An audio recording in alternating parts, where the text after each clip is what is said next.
बच्चों मैं आपको एक बात ये कहना चाहूँगा कि जो हम वीडियोस बना रहे हैं, आपको भेज रहे हैं, आप उनको अवश्य देखें। अभी भी कुछ विद्यार्थी हैं वो इन वीडियोस को नहीं देख रहे हैं और लॉकडाउन में अपना समय नष्ट कर रहे हैं। तो मैं आपको फिर से बताना चाहूँगा कि यूँ ही लॉकडाउन ख़त्म होगा, आपके गणित का जो पेपर है वो स्टार्ट हो जाएगा और आपके लिए समय बहुत कम है। आप ये न सोचें कि अभी बहुत छुट्टियां हैं या लॉकडाउन और बढ़ेगा, इसका कुछ पता नहीं है। जो ही लॉकडाउन खत्म हुआ, आपके सबसे पहले गणित का पेपर होना है। तो आपके पास जितना समय है उस समय का सदुपयोग करें। ऐसा नहीं हो कि समय अपने हाथ से निकल जाए। तो आपके ट्रस्ट ने जो मुहिम शुरू की है आपको ऑनलाइन क्लासेस देने के लिए, सभी के सभी विद्यार्थी इस चीज़ में ध्यान देवें। मैं पर्सनली आप सबसे कांटेक्ट करूंगा, सभी विद्यार्थियों से, और आपके जो पेपर वर्क है वो सारा तैयार होना चाहिए। आज हम पढ़ेंगे प्रश्नावली 9, निर्देशांक ज्यामिति। तो अपनी है आज प्रश्नावली 9, निर्देशांक ज्यामिति। निर्देशांक ज्यामिति क्या होती है? देखिए, गणित की वह शाखा, गणित की वह शाखा जिसमें ज्यामिति में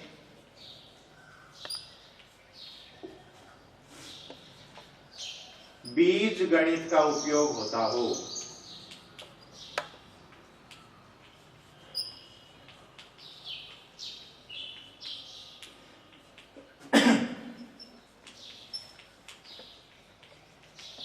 निर्देशांक ज्यामिति कहलाती है।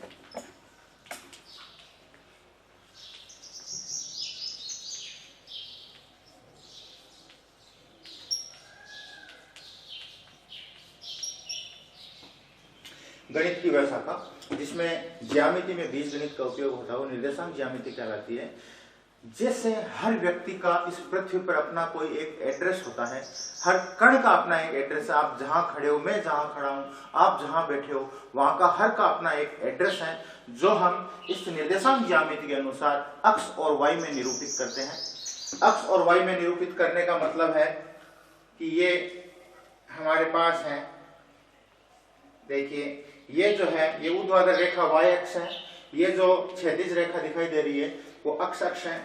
तो ये जो है अपना, यहां से अपन शुरू होते हैं, जहां पर ये दोनों रेखाएं एक दूसरे को काटती हैं उसको हम मूल बिंदु कहते हैं। उसको हम कहते हैं मूल बिंदु।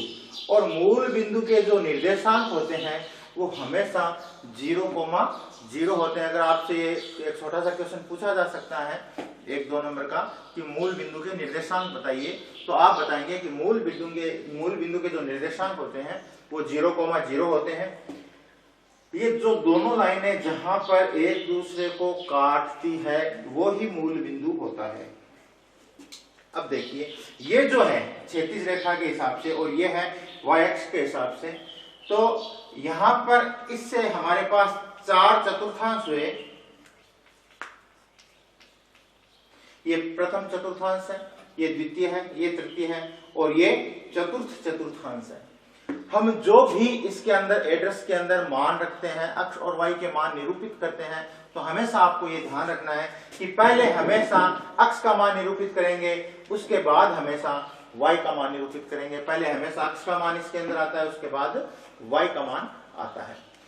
अब आपको कोई भी अगर दे दिया जाता है कि 2,4 कौन से चतुर्थांश में उपस्थित है, इस तरह के छोटे छोटे प्रश्न पूछे जा सकते हैं।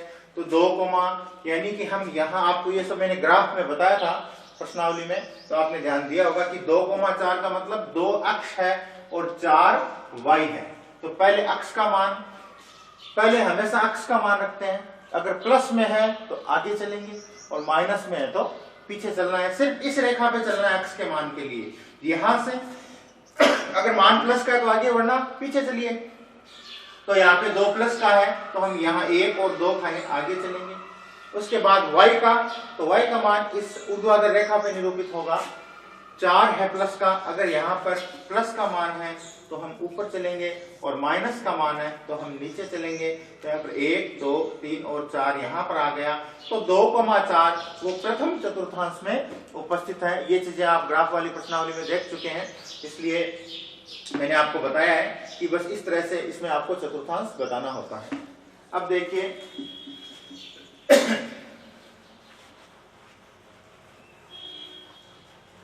अगर हमें दो बिंदुओं के मध्य की दूरी ज्ञात करनी हो, मान लीजिए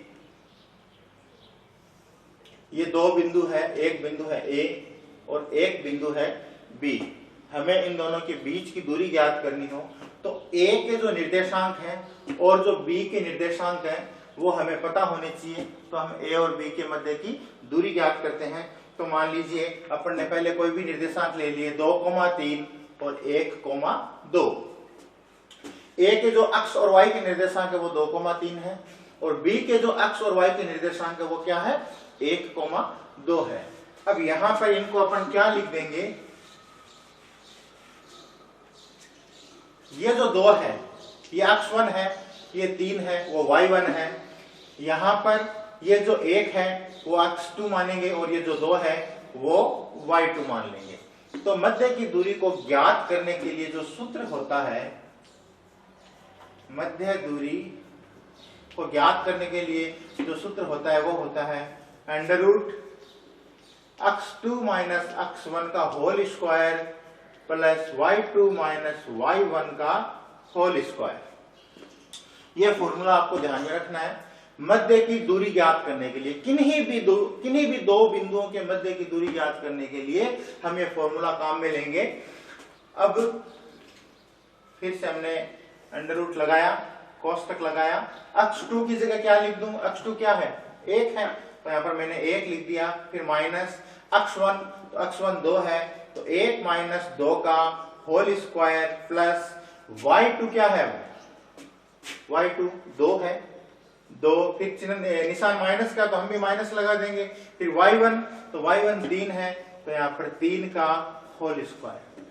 जिस तरह से सूत्र में मान वैल्यू है अक्ष और y की, हमने वैसे ही यहां से वैल्यू उठा के इस फॉर्मूले के अंदर पुट कर दी। अब पहले कोष्टक के अंदर के जो है वो कैलकुलेशन कर लेते हैं। -2 में से 1 गया, -1 का होल स्क्वायर प्लस यहाँ पर भी -3 में से 2 गया, -1 का होल स्क्वायर। दोनों में -1 का होल स्क्वायर आया। फिर से वर्गमूल का निशान, -1 का होल स्क्वायर का मतलब हुआ -1 गुणा -1 दो बार करेंगे। आपको पता है कि जब -1 को -1 से गुणा करते हैं तो माइनस गुणा माइनस प्लस हो जाते हैं, गुणा में प्लस हो जाते हैं। तो यहाँ पर क्या आ गया 1 और यहाँ पर भी क्या आ गया 1 आ गया। तो उत्तर आ गया आपके अंडर रूट 2, यानी कि इन दो के जो मध्य की दूरी होगी वो √2 होगी। एक हम इस तरह का कोई माइनस का सवाल भी लेते हैं। अब मैंने जो निर्देशांक है वो दूसरे ले लेने हैं। मान लीजिए मैंने लिए -6,7 और एक मैंने ले लिए -1, -1, -5। तो वापस से हम इसी सूत्र में आते हैं। ये सूत्र आप हर सवाल में बार बार लिखें, जहां भी मध्य दूरी की बात आती हो आप ये सूत्र याद करके लिखें, under root x2 minus x1 का whole square plus y2 minus y1 का होल स्क्वायर। तो अब हम वर्गमूल का निशान लगाएंगे, कोष्टक x2 क्या है बच्चों, -1 है तो -1, फिर माइनस का निशान x1 क्या -6 है तो हमने कोष्टक लिखा और ये -6 लिखा और ये इसका अपन ने होल स्क्वायर कर दिया, प्लस अब फिर से y2, तो y2 -5, फिर माइनस y1 क्या है, y1 है 7, ये 7 का होल स्क्वायर। -1 माइनस गुणा माइनस ये बाद में कर लेंगे अपन। अब देखिए पहले माइनस और माइनस को गुणा करके यहाँ पर क्या लिख देंगे, प्लस के 6 लिख देंगे और ऊपर क्या रह जाएगा होल स्क्वायर प्लस -5 और यहाँ पर y1 क्या था 7 था तो यहाँ पर माइनस के 12 का होल स्क्वायर आ गया। फिर वर्गमूल का निशान, 6 में से 1 गया, 5 का होल स्क्वायर प्लस 12 का होल स्क्वायर, यहाँ पर -12 का होल स्क्वायर कर दीजिए। अब इनका होल स्क्वायर खोल लीजिए तो देखिए यहाँ पर वर्गमूल के निशान के अंदर 5 को 5 से गुणा किया 25, 12 को -12 से गुणा किया 144, तो अपने पास क्या आ गए 169, 169। तो वर्गमूल के अंदर 169 का मतलब कितना हो गया 13। इसकी जो वैल्यू क्या आ गई 13 आ गई। 169 का वर्गमूल 13 हो गया। इस तरह से हमने कोई माइनस के पद लेके भी मध्य दूरी के सूत्र का अनुपालन किया। ध्यान ये रखना है कि यहाँ पे माइनस का निशान है, फिर भी अगर कोई दूसरी जैसे यहाँ पे -6 आ गया तो उसको अंदर से कोष्टक में लिख के इसको हल कर लें। निशान की गलती बिल्कुल नहीं हो। मध्य दूरी का एक बहुत छोटी सी चीज है इसके अंदर, ये 2 नंबरों की आपके बोर्ड की परीक्षा में आता है।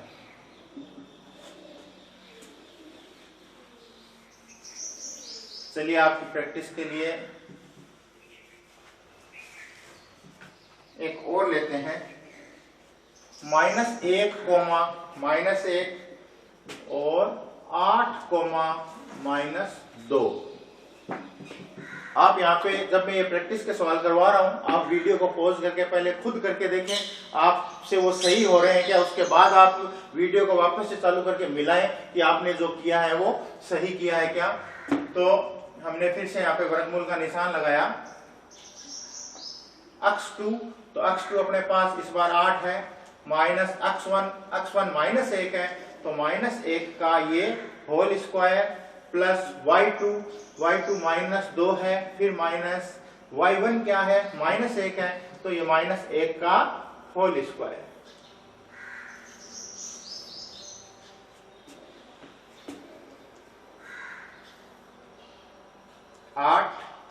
माइनस गुणा माइनस प्लस 1 का होल स्क्वायर प्लस -2 और -1 को -1 से गुणा किया प्लस 1 का होल स्क्वायर।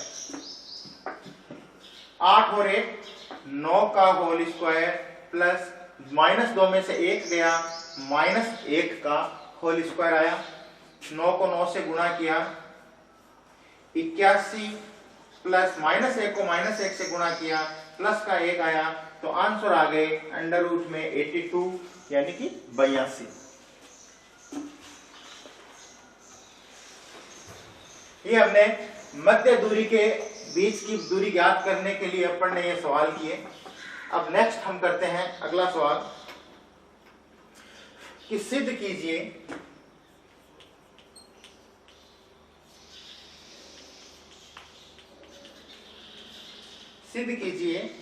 बिंदु P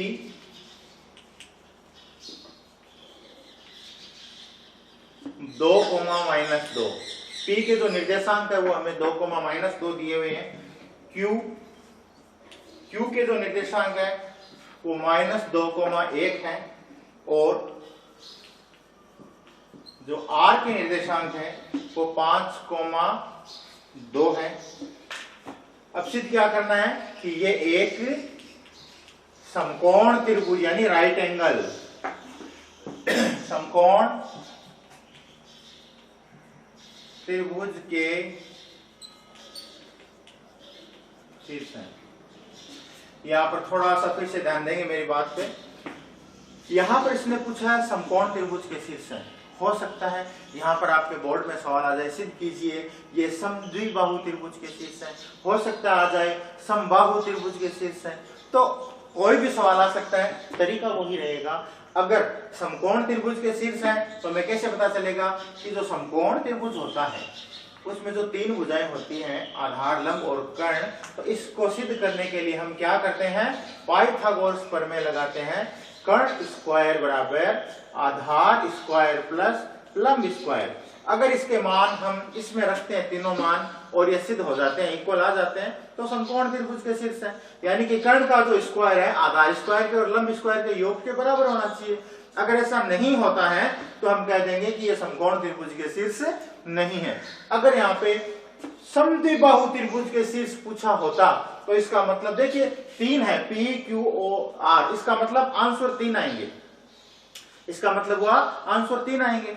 तो अगर तीनों आंसर अगर हमें समद्विबाहु त्रिभुज का पूछा जाए तो तीनों आंसर में से कोई भी 2 आंसर एक जैसे हो, क्योंकि समद्विबाहु जिसमें समान 2 भुजाएं हो वो समद्विबाहु त्रिभुज कहलाता है।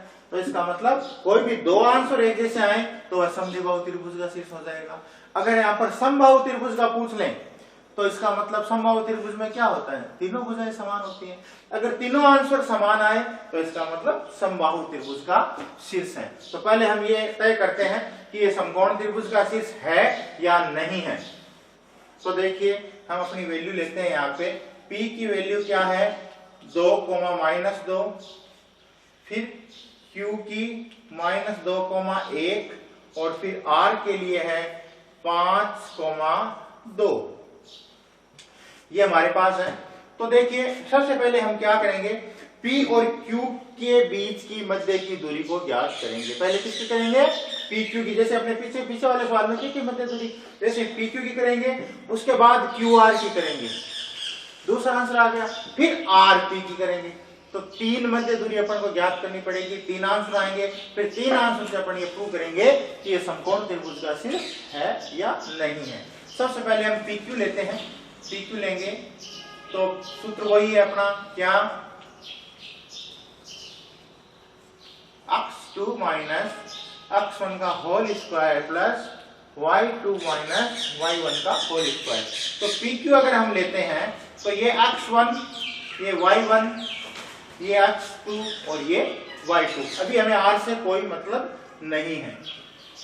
तो देखिए x2, तो x2 की जगह क्या लिख दिया जाए, -2, फिर ये सूत्र का माइनस का निशान, फिर x1, तो x1 2 है तो हमने यहाँ पे 2 लिख दिया और होल स्क्वायर प्लस, अब y2, तो y2 क्या है अपने पास 1 है, तो 1 माइनस y1 क्या है, माइनस के 2 है, तो ये -2 का होल स्क्वायर।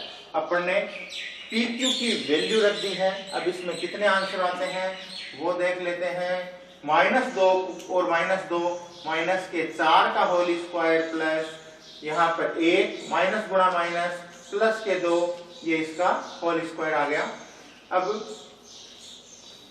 4 को 4 से गुणा किया, -4 को -4 से गुणा किया तो प्लस के 16 प्लस 2 और 1 3 का होल स्क्वायर, इसका मतलब कितने हो गए 9, 3 का होल स्क्वायर कितना हो गया 9, और 16 और 9 कितना हो गया √ का 25, यानी कि आंसर क्या आया इसका 5। तो मैं इधर लिख लेता हूं एक बार साइड में कि जो PQ की वैल्यू आई वो 5 आई। अब हम नेक्स्ट QR की वैल्यू फाउंड करेंगे।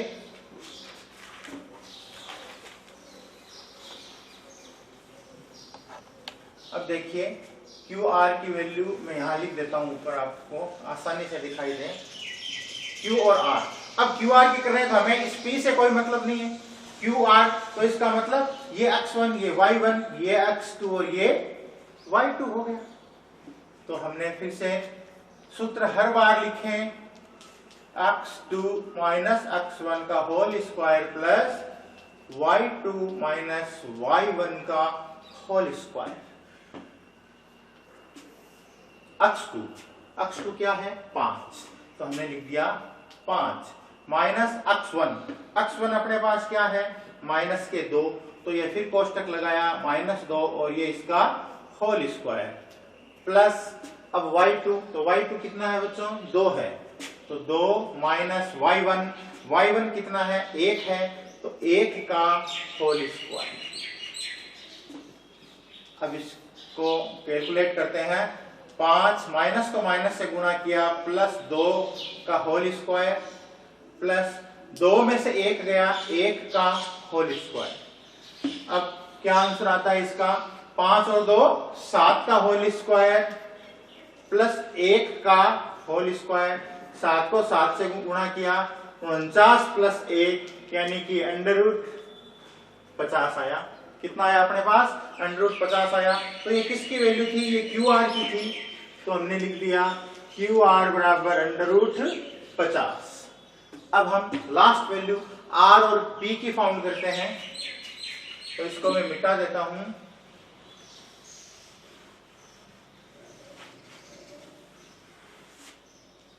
अब देखिए R कितना है, यहां पर लिख लेते हैं। R की जो निर्देशांक है 5,2 है और P के निर्देशांक कितने हैं 2, -2 है। अब इसको भी मिटा देते हैं। अब RP के निर्देशांक याद करते हैं।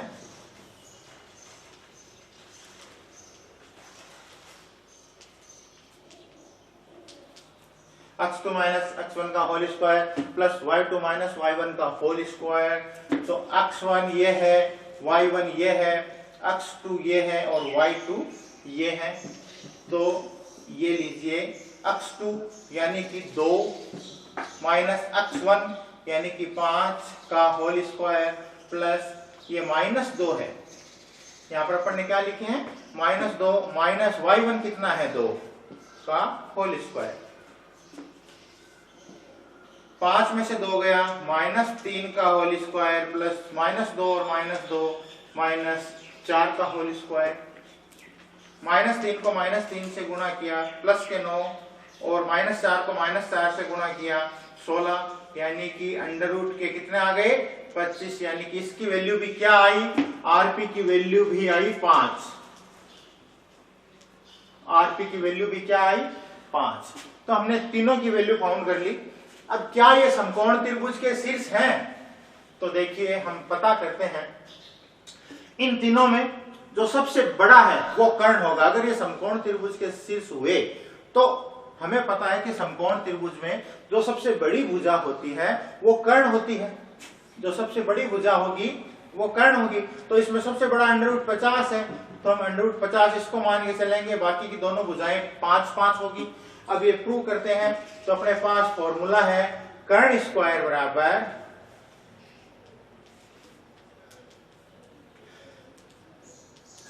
आधार स्क्वायर प्लस लंब स्क्वायर। तो देखिए √50 का होल स्क्वायर बराबर आधार की जगह 5 का स्क्वायर प्लस कर्ण की जगह भी 5 का स्क्वायर आ गया।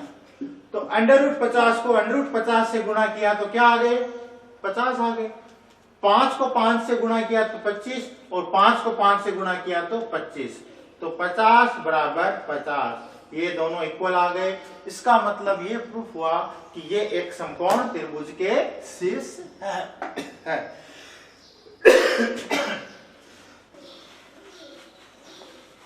अगला सवाल लेते हैं कि सिद्ध कीजिए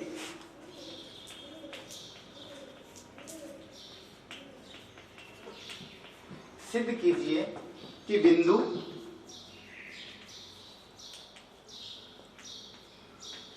एक कोमा -2 7 और 3 -3 सरेख हैं।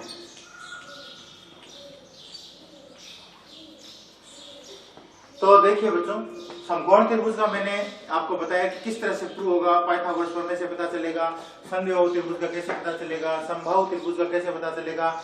लेकिन अगर सरेख का पूछा जाए तो कैसे पता चलेगा।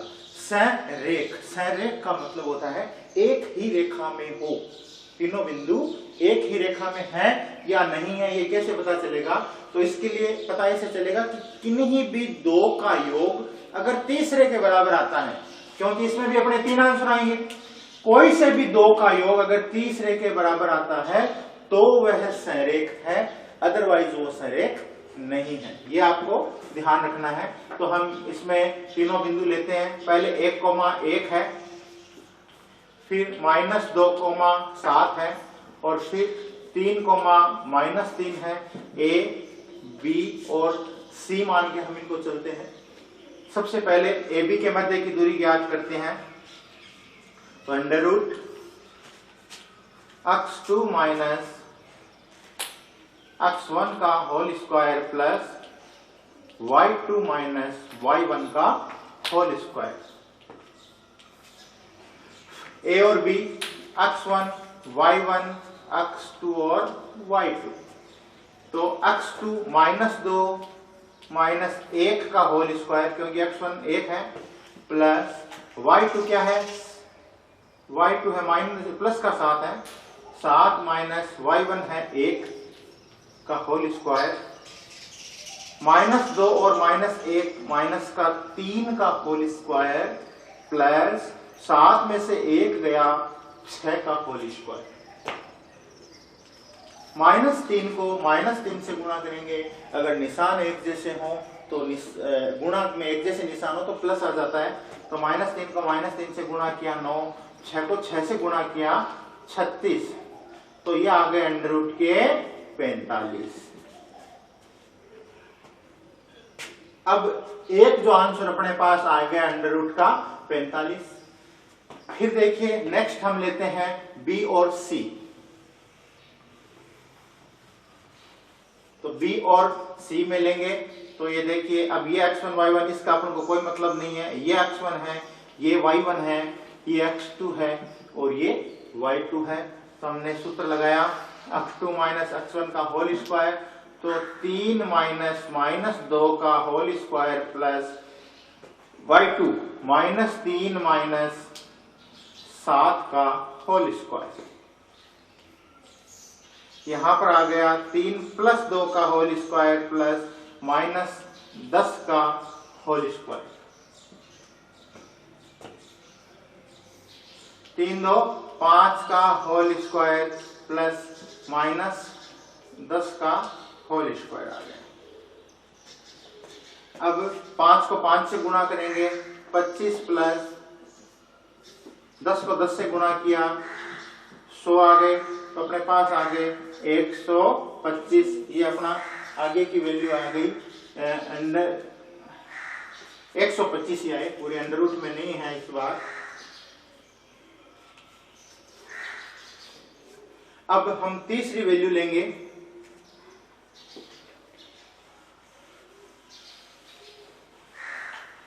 C और A।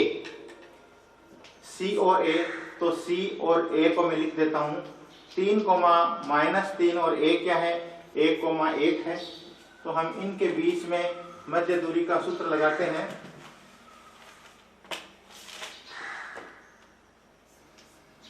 x2 माइनस x1 का whole square plus y2 minus y1 का होल स्क्वायर, तो 1 माइनस 3 का होल स्क्वायर प्लस 1 माइनस 3 का होल स्क्वायर।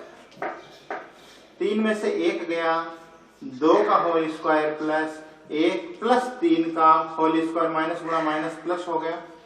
अब यहां हमारे सामने आ जाएंगे, 2 को 2 से गुणा किया 4 प्लस 4 को 4 से गुणा किया 16, यानी कि कितने आ गए अंडर रूट में 20 आ गए। अब अपने पास यहाँ पर क्या है अंडर रूट में 20 आए, तो यहाँ पर मैंने लिख दिया अंडर रूट में 20। अब हमें यह देखना है कि क्या इनमें से किन्हीं दो का योग तीसरे के बराबर है क्या। तो देखिए सबसे पहले हम 45 को लेते हैं। 45 का एक बार अपन अंडर रूट में है तो अभाज्य गुणनखंड कीजिए इसे। 3 का भाग जा रहा है 15 आया, 5 का भाग गया, फिर 3 का भाग गया 5 आया, फिर 5 का भाग गया 1 आया। तो अंडर रूट 45 को आप ऐसे भी लिख सकते हो 3 गुणा 5 लिख सकते हो ऐसे। अब 3 का एक जोड़ा बन रहा है, अगर जोड़ा बन रहा है तो वर्गमूल से बाहर आ जाएगा, यानी 3 अंडर रूट 5 बचता है। तो चाहे 45 अंडर रूट 45 लिख दो, चाहे 3 अंडर रूट 5 लिख दो, एक ही बात है। अब इसी तरह से 125 का लेते हैं। 125 क्योंकि इसमें 3 का भाग नहीं जा रहा, सीधा हम 5 का ही भाग देंगे। 5 का भाग दिया 25 आया, फिर 5 का भाग दिया ये आया, फिर 5 का भाग दिया 1 आया। तो अंडर रूट 125 को हम लिख सकते हैं 5 गुणा 5। इसमें भी देखिए 5 और 5 ये तो एक जोड़ा बन रहा है, ये 5 बाकी रह गया, तो इस जोड़े को बाहर निकाल देंगे तो 1 5 बाहर आ जाएगा और 1 5 अंदर रह जाएगा। तो इसकी जो वैल्यू आती है 125 की, वो 5 अंडर रूट 5 आती है। अब तीसरा बचता है अपने पास अंडर रूट 20। तो देखिए ये 20 में सबसे पहले अपन ने 2 का भाग दिया 10 आया, फिर 2 का दिया 5 आया, फिर 5 का दिया 1 आया। तो अंडर रूट 20 को आप लिख सकते हो 2 गुणा 5। ये फिर एक जोड़ा बन गया, तो 2 बाहर आ गया और अंडर रूट में 5 रह गया। तो अंडर रूट 20 का मतलब 2 अंडर रूट 5। अब देखिए हमें यह बताना था कि क्या यह सरेख है या नहीं है। तो अपने पास वैल्यू क्या आई 3 अंडर रूट 5, 5 अंडर रूट 5 और तीसरी आई 2 अंडर रूट 5। सरेख कब होते हैं, मैंने ये बताया था कि जब किन्हीं दो का योग तीसरे के बराबर हो तो सरेख है। तो देखिए 3 under root 5 plus 2 under root 5 कितने हुए 5 अंडर रूट 5, यानी इन दोनों का योग इसके बराबर हो रहा है, अतः क्या हुआ सरेख है। ये हमने सिद्ध किया कि ये संरेख है।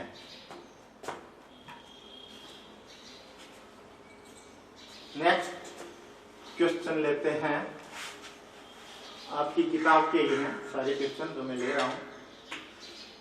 अक्ष अक्ष पर वह बिंदु ज्ञात कीजिए, अक्ष अक्ष पर वह बिंदु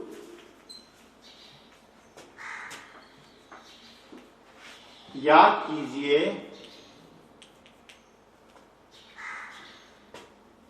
जो बिंदुओं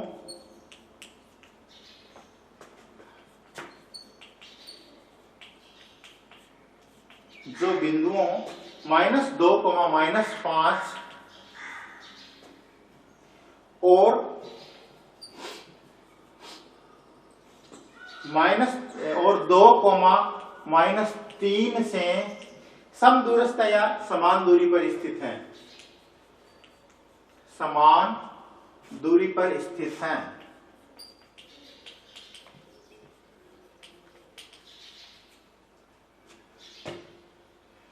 ध्यान दें, अक्ष अक्ष पर पूछा है, यहां पर आपको y अक्ष पर भी पूछा जा सकता है।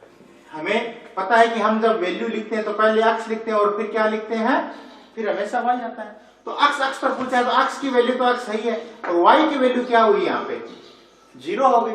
तो अक्ष कोमा 0, तो अक्ष कोमा 0 क्या है, अक्ष कोमा 0 ये दो बिंदु है, -2, -5 और 2, -3।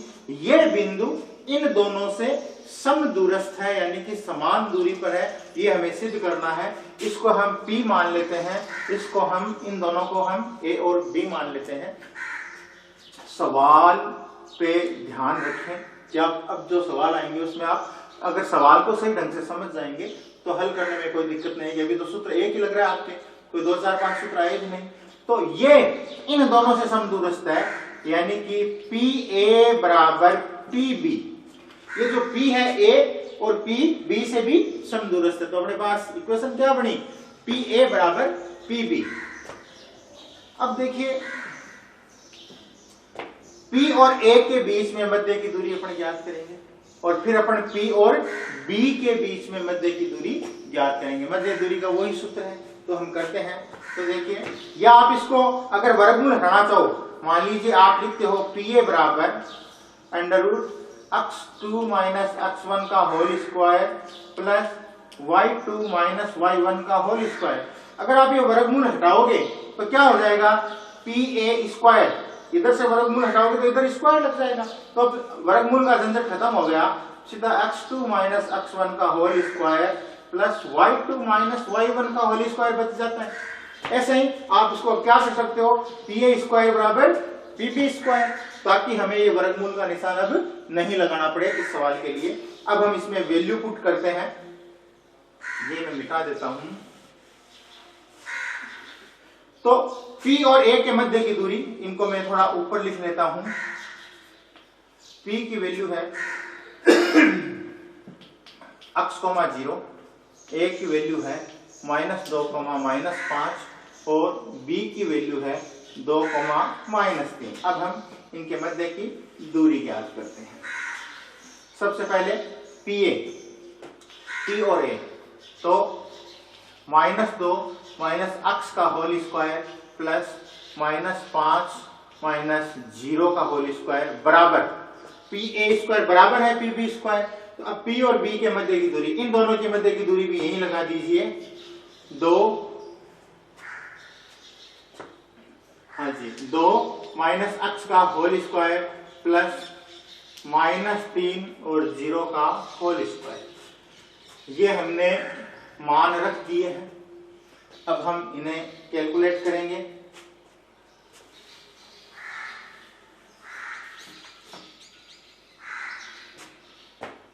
देखिए, सबसे पहले -2 -x को गुणा करना है -2 -x से। सर्वसमीका के अलावा अगर कभी सर्वसमीका नहीं भी पता हो तो आप क्या कर सकते हैं, -2 -x का होल स्क्वायर का मतलब है -2 -x को 2 बार लिख लीजिए, यही मतलब होता है। प्लस माइनस में 0 का कोई मतलब नहीं है, तो -5 को -5 से गुणा किया, कितने आ गए 25 आ गए। यहाँ पर भी a माइनस बी का होल स्क्वायर सर्वसमीकरण लग रही है स्क्वायर, लेकिन अगर आपको नहीं पता हो तो 2 माइनस अक्स भी आप क्या कर लीजिए, 2 बार लिख लीजिए, और यहाँ पर -3 को -3 से गुणा किया, 9 आ गए। हालांकि सर्वसमीकरण आपको याद रखनी चाहिए, फिर भी अगर याद नहीं होती है उस कंडीशन में आप घबराएं नहीं। इसका होल स्क्वायर का मतलब यही हुआ कि 2 माइनस अक्स को 2 माइनस अक्स से गुणा करना है।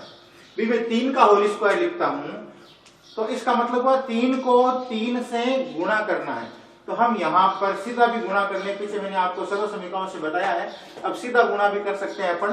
तो देखिए इन दोनों को बारी बारी से इन दोनों से गुणा कर लीजिए। पहले -2 को इन दोनों से गुणा कर लो, फिर माइनस अक्स को इन दोनों से गुणा कर लो, बस इतना ही है। तो -2 को -2 से गुणा किया 4, -2 को माइनस अक्स से गुणा किया 2x, माइनस किया सारे पद, और माइनस माइनस से गुणा होता है तो प्लस हो जाता है। अब -2 को इन दोनों से गुणा कर दिया, अब माइनस अक्स को इन दोनों से गुणा करेंगे तो माइनस अक्स को -2 से गुणा किया, फिर से प्लस के 2x, माइनस अक्स को माइनस अक्स से गुणा किया तो प्लस के अक्स स्क्वायर, और आगे क्या है प्लस के 25। ये देखिए अपन ने गुणा कर लिया। ये उस कंडीशन में है जब आपको सर्वसमीकरण याद नहीं हो, फिर भी हमारा सवाल गलत नहीं हो। यहाँ पर भी 2 को 2 से गुणा किया 4, फिर इस 2 को माइनस अक्स से गुणा किया माइनस के 2x, फिर माइनस अक्स को 2 से गुणा किया, फिर से माइनस के 2x, माइनस अक्स को माइनस अक्स से गुणा किया, प्लस के एक्स स्क्वायर, प्लस के आगे क्या आ गए 9। अब फिर यहाँ पर एक छोटी सी बात आपको ध्यान में देनी है। देखिए प्लस और माइनस के अगर एक जैसे पद हो तो कट जाते हैं। अगर मान लीजिए यहाँ पर मैंने लिखा 2 और 2, एक मैंने लिखा 2 और -2, एक मैंने लिखा 2 बराबर -2, ये 3 कंडीशन मैंने लिखी, इन तीनों को आप समझे। यहाँ पर प्लस के 2 और माइनस के 2 आपने काट दिए क्योंकि अलग अलग निशान की है, वो कट गए। अब यहाँ पर आप ये नहीं सोचे कि यहाँ पर प्लस है यहाँ पर भी प्लस है, क्योंकि इस 2 को जब हम इधर लाएंगे तो क्या हो जाएंगे, माइनस के 2 हो जाएंगे। ये 2 कौन सा है, प्लस का, तो अगर ये बराबर में एक जैसे निशान के बराबर में है तो भी कट जाएंगे, ठीक है। ये नहीं कटेंगे क्योंकि ये -2 जब इधर आएगा तो क्या हो जाएगा, प्लस का 2 हो जाएगा। तो हम यहाँ पर देखते हैं, देखिए ये एक्स स्क्वायर प्लस का और इधर भी एक्स स्क्वायर प्लस का है, बीच में बराबर है, इसलिए ये दोनों कट गए। ऐसा कुछ और है, ये 4 से भी 4 कट गए, 2x और 2x क्या हो गया 4x, प्लस यहाँ पर क्या मिल गया अपन को 25 बराबर, इधर -2x और -2x, माइनस का 4x, प्लस मिल गई हमको 9। अब संख्या एक साइड में ले जाइए और अक्स की जो वैल्यू है, अक्स वाले पद एक साइड में ले आइए, तो 4x, ये माइनस का 4x इधर आया तो प्लस का 4x बराबर, इधर 9 तो पहले से है, 25 इधर गया तो माइनस का 25, 4x और 4x 8x, -25 में से 9 गए, माइनस के 16, x बराबर -16/8, यानी कि माइनस के 2 आंसर आ गए। यानी अपन को जो अक्स की वैल्यू मिलनी थी वो मिल गई, वो माइनस का 2 है।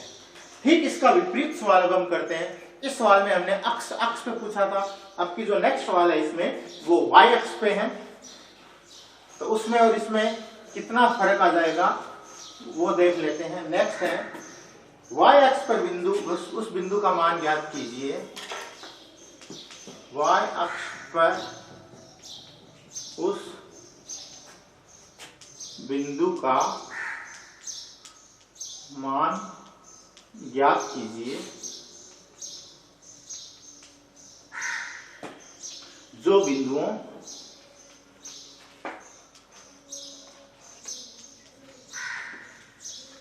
-5, -2 व 3,2 से समान दूरी पर स्थित है। 3,2 से समान दूरी पर स्थित है। हम पहले मान अक्स का रखते हैं, फिर y का रखते हैं। इस बार इसमें अक्स है नहीं, तो अक्स की वैल्यू यहाँ पे हो गई 0 और y की जगह y पड़ा है, यानी इस बार पहले x, 0 हुआ था, इस बार क्या हो गया 0, y हो गया। तो ये 0, y हो गया। नेक्स्ट अपना क्या है, -5, -2, उससे नेक्स्ट है 3, 2। तो इसको अपन P मान लेंगे, इसको A मान लेंगे, इसको B मान लेंगे, तो PA² बराबर PB²। पिछला सवाल सेम इसी तरह का था, बस वहां पे अक्स था और यहाँ पे y अक्स है। यहाँ उसमें अक्स कोमा 0 था, इसमें 0, y है, इतना सा फर्क है, बाकी सेम करना है। स्क्वायर मैंने क्यों लगाया आपको पता है कि पिछले सवाल में भी लगाया था। स्क्वायर लगाने से सूत्र के ऊपर जो अंडर रूट है वो हट गया। अब हम सीधा इसके मान निकालते हैं। पहले PA का होल स्क्वायर, तो वही सूत्र लगा देंगे, मध्य दूरी का x2 - x1 का whole square plus y2 - y1 का होल स्क्वायर। तो हमने यहाँ पे लिखा PA का होल स्क्वायर का मतलब -5 - 0 का होल स्क्वायर प्लस -2 - y का होल स्क्वायर बराबर। अब P और B के मध्य की दूरी का सूत्र लगाएंगे, तो 3 - 0 का होल स्क्वायर प्लस 2 - y का होल स्क्वायर। यहाँ पर 5 को 5 से गुणा किया, 25 आ गए, और यहाँ पर -2 - y और -2 - y लिख देंगे।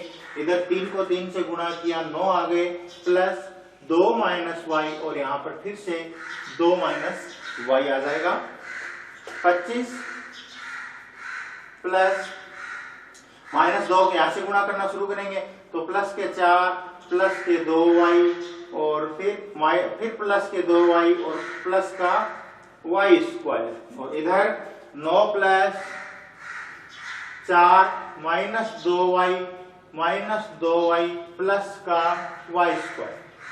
यहाँ आप देखिए y² से y² फिर कट रहा है, और कुछ कट रहा है, 25 उधर नहीं है, 4 कट रहे हैं, 4 से 4 फिर कट रहे हैं, और कोई पद ऐसा जो कट रहा हो, नहीं कट रहे हैं। तो बाकी बचे पदों को अपन हल कर लेते हैं।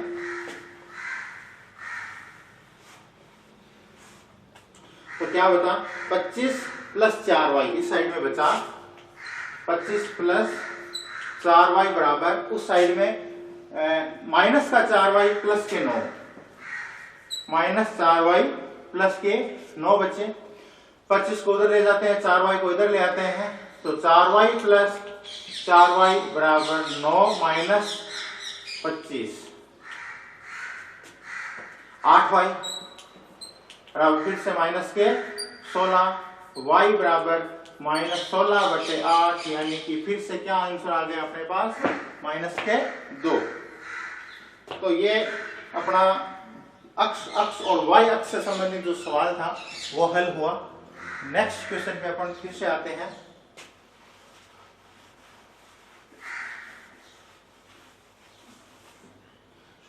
नेक्स्ट अपन करते हैं, यदि P और Q के निर्देशांक,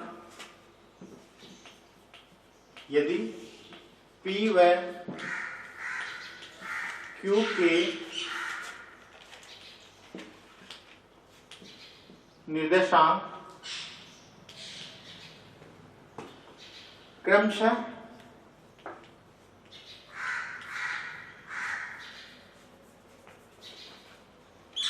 क्या क्या है, A cos theta, B sin theta, A cos theta, B sin theta,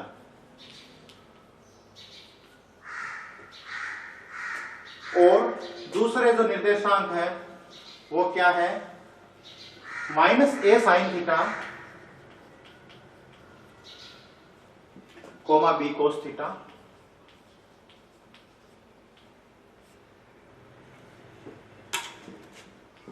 है तो सिद्ध क्या करना है, तो सिद्ध कीजिए कि OP² plus OQ²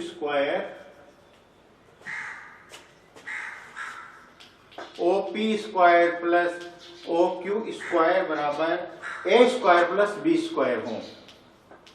A² plus B², जहां O मूल बिंदु है।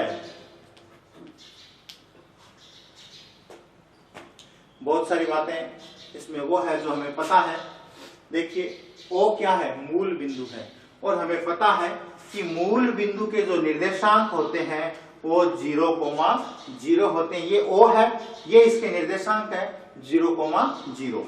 अब उसके अलावा हमें करना क्या है, OP और OQ स्क्वायर को जब हम जोड़ेंगे तो वैल्यू इसका उत्तर ये आना चाहिए a स्क्वायर प्लस।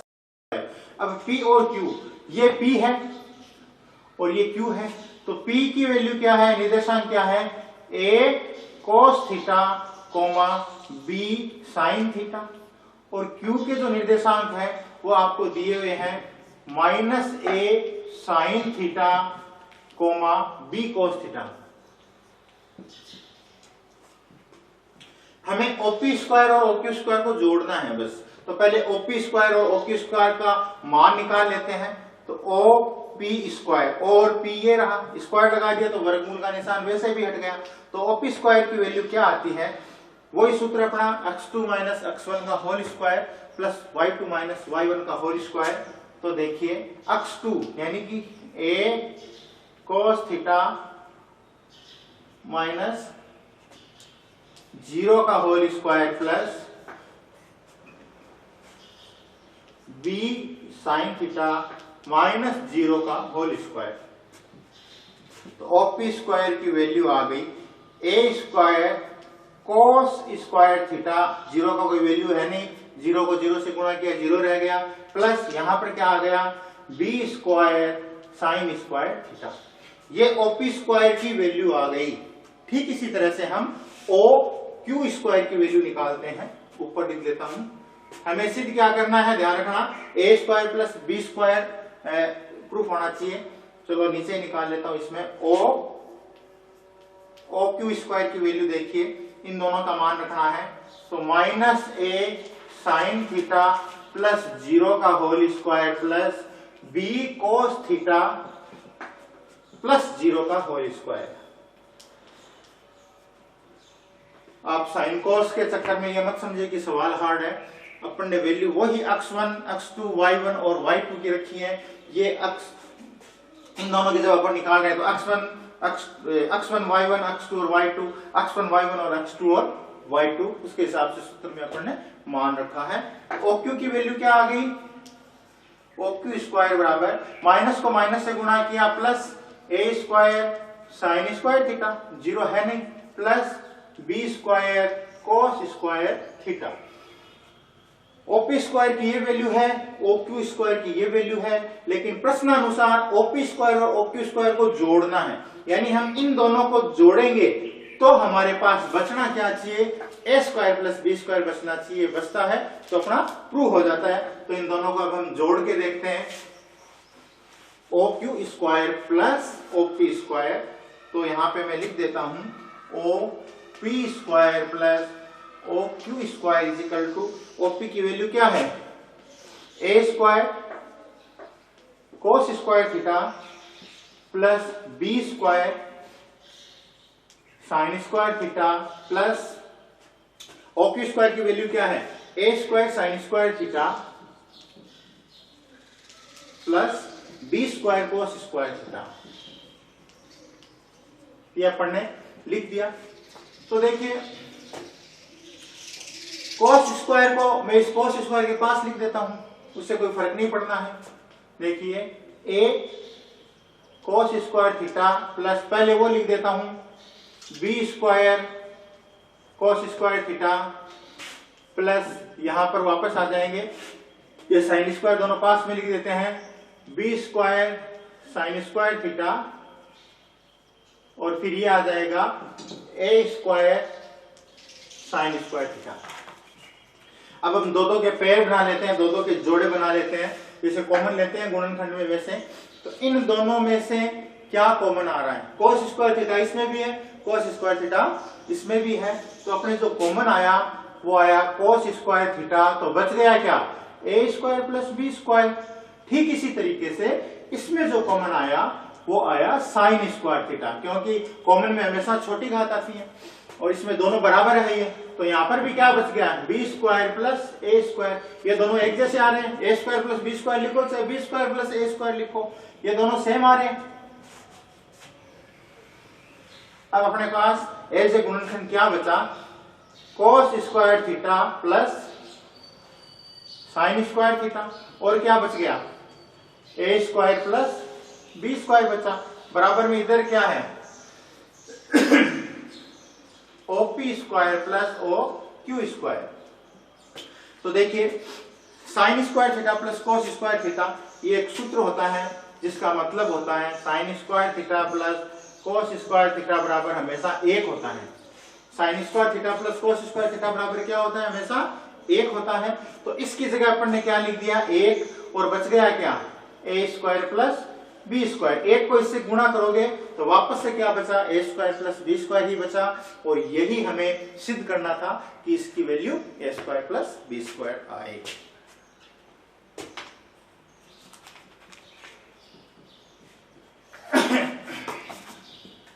नेक्स्ट सवाल करते हैं अपन। अब देखो इसको मिटा देता हूं। अब हम आते हैं 9.2 पे।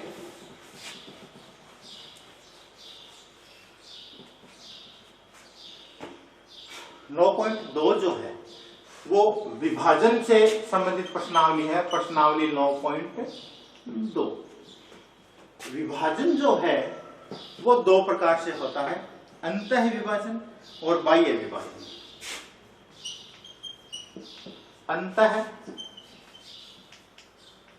विभाजन और दूसरा होता है बाह्य विभाजन।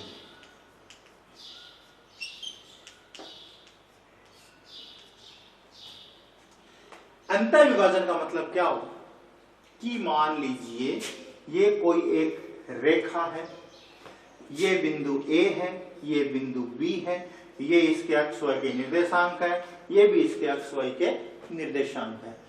अंत यानी आंतरिक, विभाजन यानी टुकड़ों में बांटना। तो विभाजन कहीं से भी हो सकता है इस रेखा का। अगर मैंने यहां से इस रेखा को तोड़ दिया, काट दिया तो ये 2 भाग बट गए।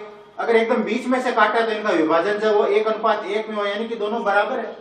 अगर मान लीजिए मैंने इसको यहां से किया, इस विभाजन इस रेखा को यहां से काटा तो एक भाग छोटा है और एक भाग बड़ा है, तो छोटे भाग का छोटा, इसका मान लीजिए 1:3 में बंटी, यानी अनुपातों में बंट जाती है। ये जो विभाजन इस रेखा के कहीं भी बीच में से अपन कर सकते हैं वो अंतः विभाजन कहलाता है। अंतः विभाजन का जो अक्ष और y का जो सूत्र होता है, देखिए x1 y1 x2 y2, और जहां से भी वो रेखा विभाजित होती है उसको अपन m1 और m2 से निर्देशित करते हैं। तो इसका सूत्र क्या बना अंतः विभाजन का, x बराबर m1 x2 plus m2 x1 बट्टा m1 प्लस m2, और इसी का y का सूत्र क्या बना m1 y2 plus m2 y1 बट्टा m1 प्लस m2। x का जो मान है वो इस सूत्र से निकलेगा और y का जो मान है वो इस फॉर्मूले से निकलेगा। ठीक इसी तरह से अब बनाते हैं बाह्य विभाजन क्या होता है। फिर बाह्य विभाजन और इसमें फर्क क्या होता है कि जो यहां पर भी मैंने एक रेखा खींची A और B, अंतः विभाजन में जो टुकड़े हुए वो अंदर से हुए रेखा के, लेकिन बाह्य विभाजन में इसको और आगे एक बाहर कोई विभाजन हो इस रेखा के, मान लीजिए अपने इसके एक बिंदु बाहर ले लिया C और यहां पे इसका विभाजन हो रहा हो, वो बाह्य विभाजन कहलाता है कि जो टुकड़े हैं वो बाहर से हो रहे हैं। तो इसका जो फॉर्मूला हो जाएगा, फर्क कुछ नहीं है, जहां पर इसमें प्लस है उसमें माइनस हो जाएगा, बस इतना ही चेंजेज है अंतः और बाह्य विभाजन के सूत्र में। तो यहां पर हो जाएगा x1 बराबर m1 x2 minus m2 x1 बटा m1 प्लस m2, और y का जो सूत्र हो जाएगा वो हो जाएगा m1 y2 minus m2 y1 बटे m1 प्लस m2। ये फॉर्मूले 2 फॉर्मूले हमें याद रखने हैं 9.2 के लिए। अब हम इससे संबंधित इससे रिलेटेड क्वेश्चंस करते हैं।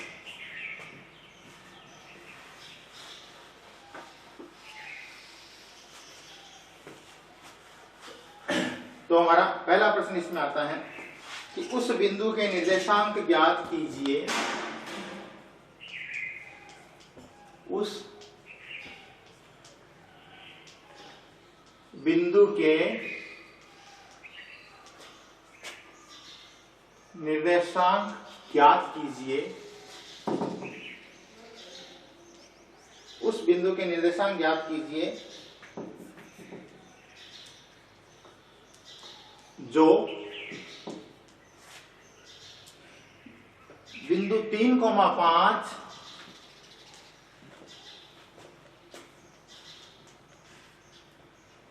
और 7,9 को मिलाने वाले रेखाखंड को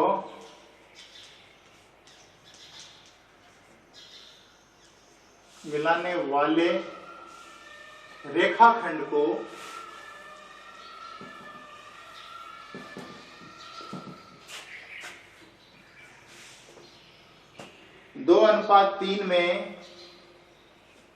अंतर विभाजित करती है। अंतर विभाजित,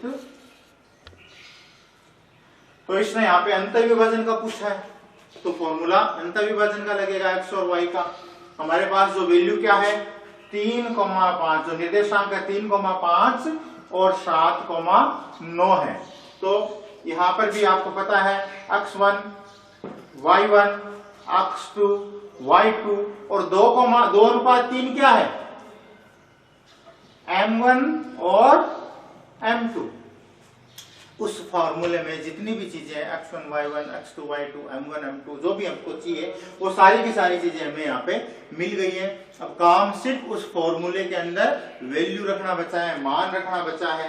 तो देखिए फॉर्मूला पहले x वाला लगाते हैं अंतर विभाजन का, तो x m1 x2 plus m2 x1 बटा m1 प्लस m2, और यहां पर y का फॉर्मूला लिख देते हैं m1 y2 plus m2 y1 बटा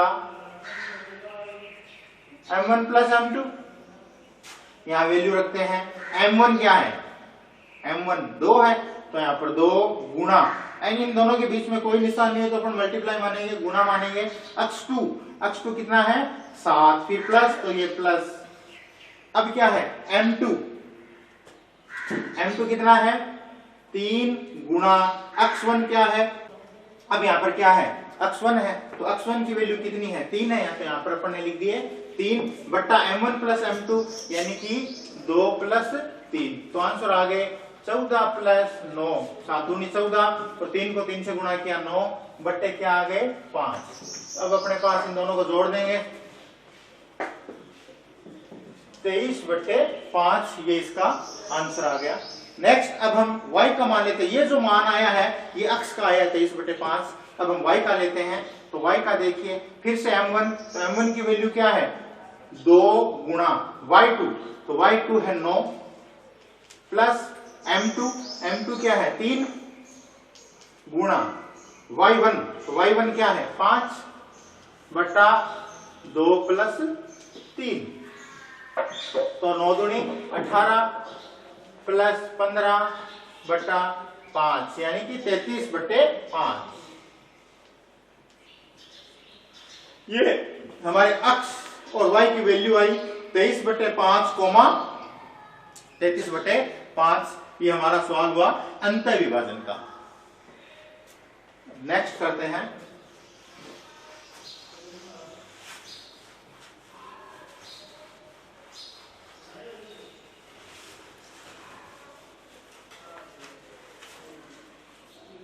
नेक्स्ट सवाल है उस बिंदु के निर्देशांक ज्ञात कीजिए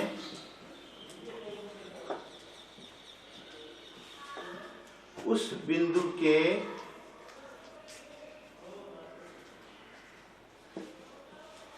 निर्देशांक ज्ञात कीजिए जो बिंदुओं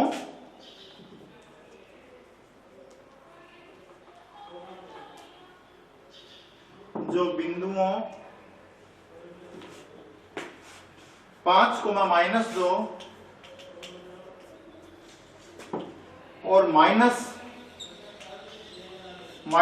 से 1/2, 4 को मिलाने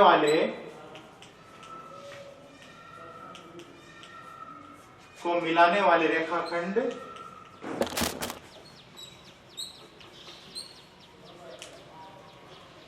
इसको 7:9 में बाह्य विभाजित करता है, 7:9 में बाह्य विभाजित करता है। पहले हमने जो सवाल किया वो अंतर विभाजन का किया, इस बार जो सवाल है वो बाह्य विभाजन का है। तो अंतर विभाजन और बाह्य विभाजन के फॉर्मूले में सिर्फ प्लस और माइनस का फर्क है। तो हम यहाँ पे पहले फॉर्मूला वैल्यू लिख लें, 5,-2 और 1 और 1 3/2 यानी कि -3/2 -1 से 1/2 का मतलब क्या हो गया, -3/2 कोमा 4। अब हमें करना क्या है, अंतर बाह्य विभाजन। m1 m2 की वैल्यू कितनी है, 7:9। तो लिख देते हैं x1 y1 x2 y2 m1 और m2। फॉर्मूला में लिखता हूं x बराबर m1 x2 minus m2 x1 बटा m1 प्लस m2 और y का हो जाएगा m1 y2 minus m2 y1 बटे m1 प्लस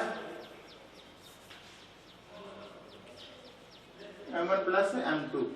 ये हमारा फॉर्मूला हो गया। अब हम इनको देखते हुए वैल्यू पुट करते हैं। तो देखिए m1 की जगह क्या लिख दूं, 7 गुना x2, तो x2 है -3/2। अब यहां पर माइनस आएगा, यहां पर क्या आएगा माइनस m2 9 गुना x1 क्या है 5, ये मैंने लिख दिए 5, ये बट्टे में m1 प्लस m2 यानी कि यहाँ पे प्लस नहीं है माइनस है भाई, यहाँ पे दोनों जगह क्या होगा माइनस है, क्योंकि बाह्य विभाजन में सब जगह माइनस ही आता है। अब यहाँ पर m1 और m2 की जगह क्या हो जाएगा 7 माइनस 9, ये अपन ने इसके अंदर वैल्यू रख दी। अब 7 को -3 से गुणा करेंगे, -21/2 -9 45 बट्टे 9 में से 7 गए, माइनस के कितने आ गए 2, माइनस के 2 के नीचे कुछ भी नहीं है तो आप बट्टे में 1 लिख सकते हो। अब इन दोनों का अपन एलसीएम लेंगे, तो 2 एलसीएम आया, 2 का भाग 2 में 1 बार गया, 1 को -21 से गुणा किया तो -21 माइनस 1 का भाग, अब 1 का भाग 2 में दिया तो भाग कितनी बार गया 2 बार गया, 2 को 45 से गुणा किया तो कितना आया 90 बट्टा -2/1। अब ये जो -2/1 है ये ऊपर जाएगा तब उल्टा हो जाएगा,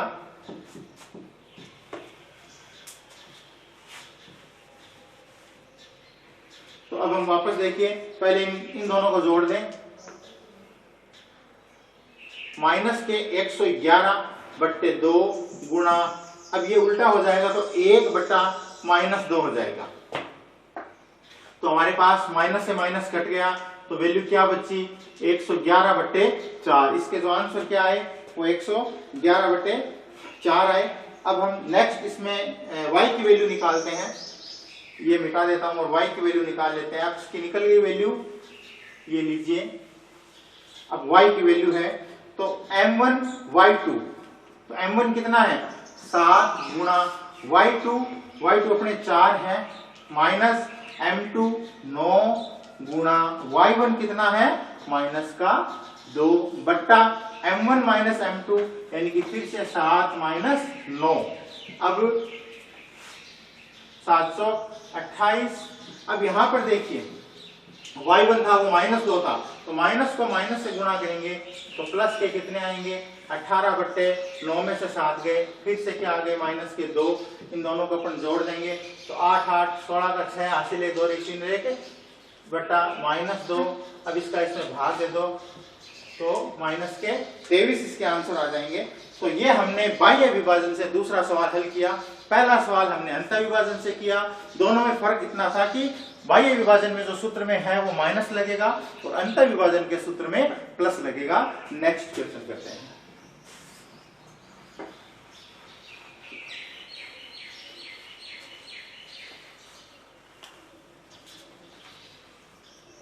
अगला है बिंदुओं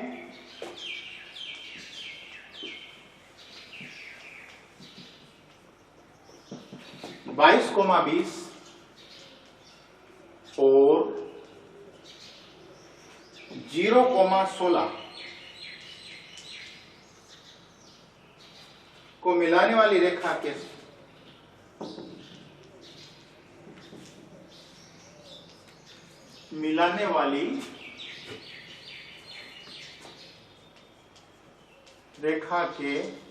मध्य बिंदुओं की निर्देशांक ज्ञात कीजिए।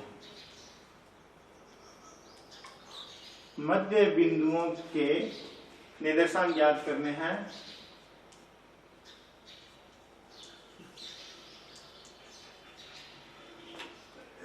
देखिए हमने ये दो बिंदु लिए ए और बी, हमने इनके मध्य की दूरी ज्ञात की, मध्य दूरी का सूत्र लगाया, हमने इनका विभाजन किया इस रेखा का। वो विभाजन बिंदु यहां भी हो सकता था, यहां भी हो सकता था, यहां भी हो सकता था। बाह्य विभाजन किया, बाहर एक बिंदु लेके विभाजन किया। लेकिन इस बार ये कह रहा है कि मध्य बिंदु हो, तो मध्य बिंदु का मतलब एकदम ये बीच का बिंदु हो। तो अगर हम इसको विभाजन की दृष्टि से करेंगे तो इसका 1:1 हो जाता है m1 m2 का मान। अगर इस स्थिति में m1 m2 का मान क्या हो जाता है? 1 हो जाता है, 1:1 होता है। लेकिन मध्य बिंदु के लिए आप सीधा सा सूत्र लगाएं, x बराबर x1 प्लस x2 बटा 2, y का होता है y1 प्लस y2 बटे 2। यानी कि x के दोनों मानों को जोड़ के 2 का भाग दे दीजिए और y के दोनों मानों को जोड़ के 2 का भाग दे दीजिए, सीधा मध्य बिंदु ज्ञात हो जाएगा। अपने पास जो दो बिंदु है 22, 20 और 0,16, तो देखिए x1, y1, x2 और y2 है। तो मध्य बिंदु कैसे निकलेगा? x1 दोनों को जोड़ दीजिए, तो 22 प्लस 0 बटा 2, x इसको y को जोड़िए तो 20 प्लस 16 बटा 2, बस 22 और 0 22 बटा 2, यानी कि कितने आ गए? 11 आ जाएंगे। यहाँ पे 2 का भाग 22 में दिया और इधर ये दोनों जुड़ जाएंगे 36 बटा 2, तो यहाँ पे कितने आ जाएंगे? 18 आ जाएंगे। ये अपना इसके मध्य बिंदु ज्ञात हो गया 11,18। तो मध्य बिंदु में आपको सिर्फ इतना ही करना पड़ता है कि मध्य बिंदु का सूत्र लगाएं, न कि आप विभाजन बिंदु का सूत्र लगाएं। नेक्स्ट करते हैं।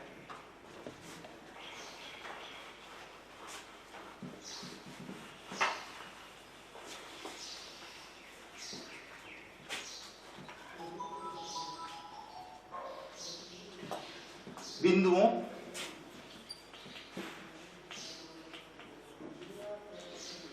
-3 और 5,6 को मिलाने वाले रेखाखंड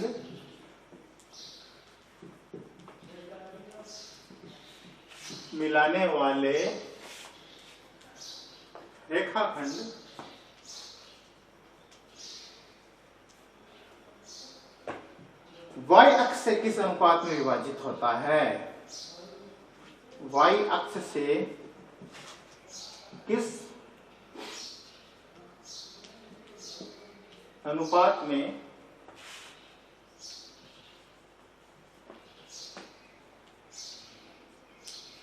विभाजित होता है? देखिए 2,-3 और 5,6 x1, y1, x2 और y2। हमें y अक्ष में पूछा है तो 0,y। हमें पूछा क्या, बताना क्या है? किस अनुपात में विभाजित होता है, मतलब m1 m2 की वैल्यू बतानी है इस बार कि m1 m2 क्या आएगा। तो y तो यहाँ पर दिया है, पहले अपन एक अक्ष की वैल्यू रखेंगे तो भी बराबर आएगी, क्योंकि y और अक्ष में m1 m2 तो इक्वल होता है, बराबर होता है। तो अपन ये अक्ष है और ये y है, तो अक्ष बराबर क्या होता है? अपना सूत्र लगा दीजिए कि m1 x2 plus m2 x1 बटा m1 प्लस m2 होता है। तो अक्ष की जगह क्या लिख देंगे? अक्ष की वैल्यू क्या है इस बार? यहाँ पर 0 है, तो अक्ष की जगह क्या लिख दिया? 0 m1 x2 की जगह वैल्यू लिख देंगे गुणा 5 प्लस m2 गुणा 2 बटा m1 प्लस m2। अब यहाँ पर m1 जो प्लस m2 है इसको गुणा करेंगे 0 से, क्रॉस मल्टीप्लीकेशन करेंगे तो m1 m2 0 से गुणा होके 0 हो गए और हमारे पास बच गया 5m1 प्लस 2m2, क्या बच गया 5m1 प्लस 2m2, m2 का पक्षांतरण कर दीजिए तो बच गया 5m1 बराबर माइनस के 2m2, माइनस के 2m2। अब m1 बटा m2 बराबर क्या करेंगे -2/5। यहां पर आपको विशेष ध्यान रखना है, आप यहां पर भूल से 5/-2 मत कर देना, क्योंकि जब आप इसको वापस गुणा करके देखेंगे, क्रॉस गुणा हो तो 5m1 हो गए ना वापस से, और यहाँ पर इनको गुणा किया तो माइनस के 2m1 हो गए। लेकिन अगर आपने उल्टा कर दिया तो वैल्यू गलत हो जाएगी। तो जो इसका m1 m2 का मान आएगा वो -2:5 आएगा। ये इसका आंसर हो गया, -2:5। नेक्स्ट करते हैं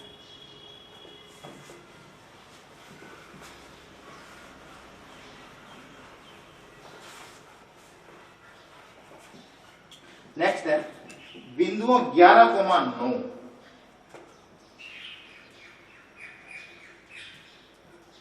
बिंदुओं 11,9 और 1,2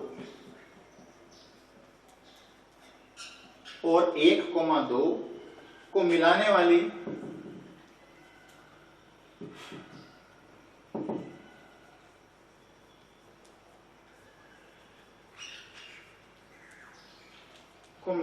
रेखा को समत्रिभाजित करना है, को समत्रिभाजित करने वाले बिंदुओं के निर्देशांक ज्ञात कीजिए। बिंदुओं के निर्देशांक ज्ञात करने हैं तो देखिए ये एक रेखा है, ए और बी इसके दो बिंदु हैं। अब इसको बराबर 3 भागों में बांटना है। सम मान है समान, त्रि मान है 3, भाजित यानी भाग।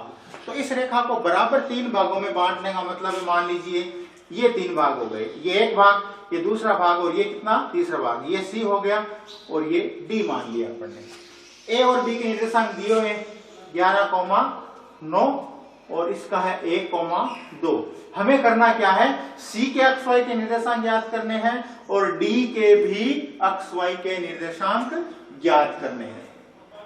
तो पहले अपन सी के निर्देशांक ज्ञात करें। अब आप ये खुद कर सकते हो, देखिए अब एक बार डी को भूल जाइए। अगर ये तीनों बराबर हैं तो इसका मतलब तीनों 1-1-1 अनुपात में है। जब हम सी के निर्देशांक ज्ञात करेंगे तो सी इस साइड में 1 है और इस साइड में कितने भाग बच गए, 2 बच गए। तो ये 1:2 में विभाजित होगा। सी जो है वो किस अनुपात में होगा, 1:2 में होगा। तो ये अब m1 हो गया और ये आपका क्या हो गया, m2 हो गया। अब हम कुछ नहीं करेंगे, अक्ष और y का विभाजन का सूत्र लगाएंगे।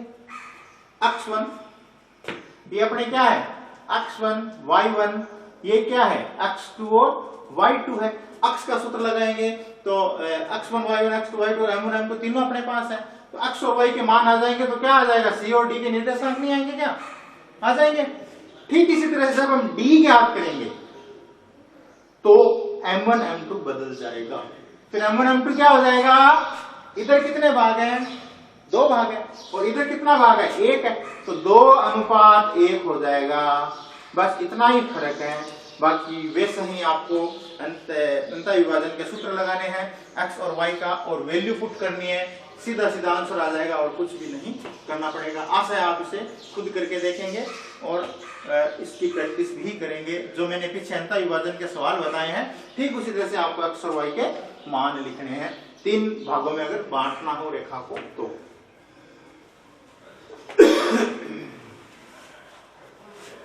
नेक्स्ट करते हैं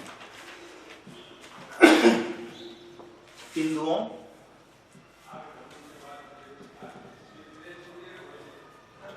-4,0 और 0,6 को मिलाने वाली रेखा को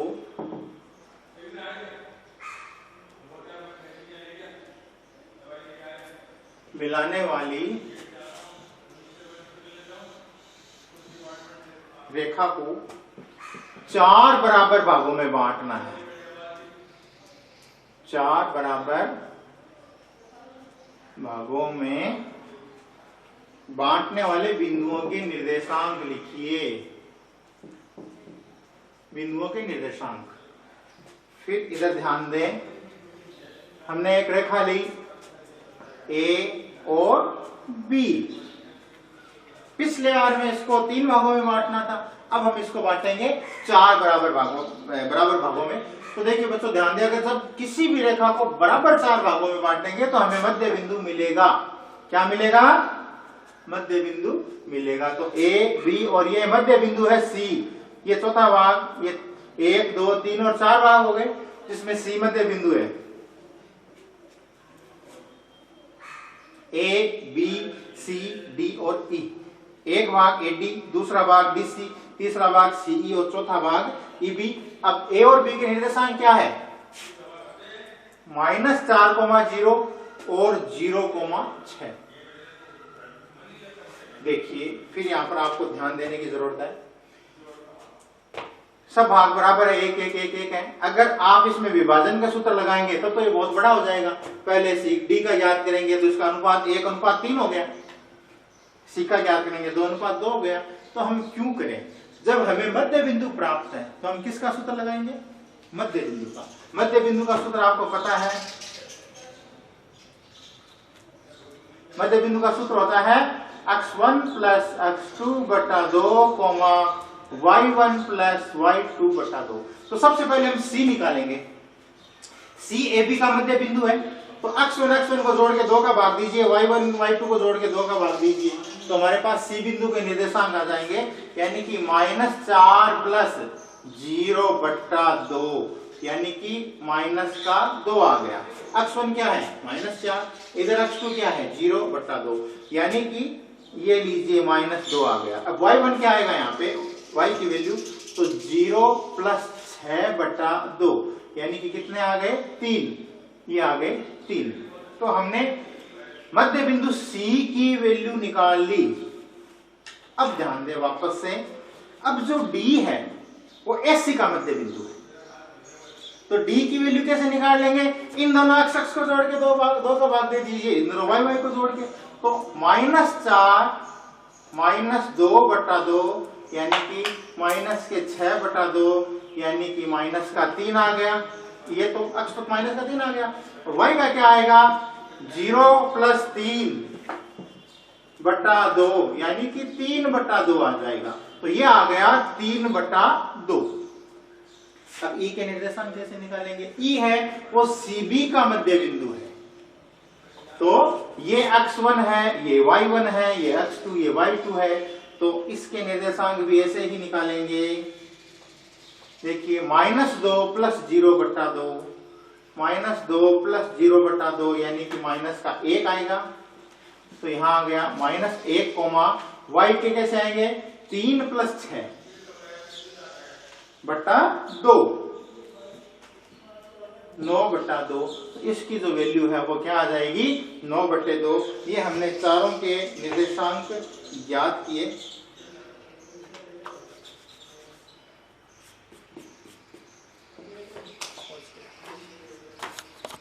तो बच्चों हमने ये की प्रश्नावली 9.1 और 9.2 निर्देशांक ज्यामिति।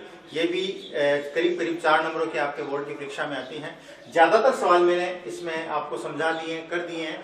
फिर वही बात कहता हूँ कि इन वीडियोस को देखें और कहीं दिक्कत हो तो ज्यादा से ज्यादा अभ्यास करें और आगे के लिए अच्छे प्रयत्न करें। धन्यवाद। आगे मिलते हैं अगली प्रश्नावली के लिए।